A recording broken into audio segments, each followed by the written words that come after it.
কিছু কিছু জিনিস সামান্য থেকেও অসামান্যতম হয়ে যায়। যদি আপনার অসতর্কতায় এমন ঘটনা ঘটে যায় তাহলে কাকে দোষ দিবেন?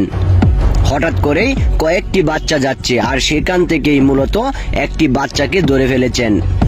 আর এভাবেই এখন আমাদের আশেপাশের অনেক বাচ্চা অপহরণ হয়ে যাচ্ছে। তাই আপনার কলিজার টুকরা কিংবা আপনার কলিজার টুকরা সন্তানকে অবশ্যই চোখে চোখে রাখবেন। হঠাৎ করেই গাড়ির ড্রাইভার গাড়ি থামিয়ে দেখছেন কয়েকটা বাচ্চা যাচ্ছে আর সেখান থেকেই একটি বাচ্চাকে লোভনীয় জিনিস দেখিয়ে তাকে অপহরণ করা হয়েছে। অবশ্য বাচ্চাটি বারবার চলে যাওয়ার চেষ্টা করেছেন, কিন্তু তাকে ছাড় দেওয়া হলো না। আর পরক্ষণেই এমন ঘটনা ঘটে গিয়েছে যেখানে সিসিটিভি ফুটেজে দেখা যাচ্ছে বাচ্চাকে খুব সাধারণভাবেই ড্রামে ভরে ফেলেছেন।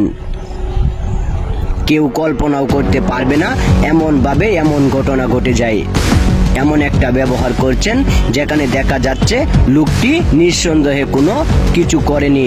বাচ্চাগুলা আবার ফিরে আসছে, কিন্তু বাচ্চাগুলা ফিরে আসলেও সেখান থেকে একটি বাচ্চা এখন অপহরণ হয়ে গিয়েছে, কেউ জানে না।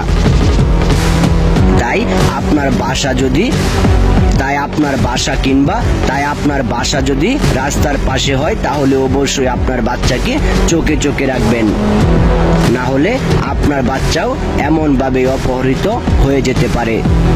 যদি এমন ঘটনা ঘটে যায় তাহলে দোষটা আসলে কাকে দিবেন?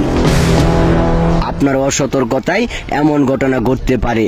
আর এমন লোক এখন রাস্তায় নেমে পড়েছেন, যারা বাচ্চা অপহরণের কাজে নিজেকে ব্যস্ত সময় পার করাচ্ছেন।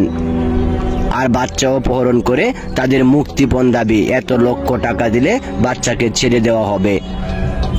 আর এমন ঘটনা এখন আমাদের বাংলাদেশে অহরহই ঘটে যায়। তাই সতর্কতা অবলম্বন করুন। আর এখান থেকেই আপনাকে মূল শিক্ষাটা নিতে হবে। যদি আপনার বাচ্চার উপর সতর্কতা অবলম্বন করে বাচ্চাকে চোখে চোখে রাখেন তাহলে হয়তোবা আপনি এমন কাজ থেকে রেহাই পেয়ে যাবেন। এমন একটা ঘটনা এখন আমাদের সামনে সিসিটিভি ফুটেজে দেখা যাচ্ছে। দুজন লোক, তাদেরকে দেখলে মনেই হবে না যে আসলে তারা এই বাচ্চাটাকে নিয়ে এখন চলে যাবে। যখন নিরিবিলি পরিবেশ দেখলেন তখন বাচ্চাটাকে মোটরসাইকেলে করে নিয়ে চলে গেলেন। আশেপাশে অনেক মানুষের ভিড়ে এমন ঘটনা ঘটে গিয়েছে যেখানে এখন আপনি আমি হতভম্ব হয়ে গেছি। আমরা চাইলেও এই বাচ্চাটাকে আর ফিরে পাবো না।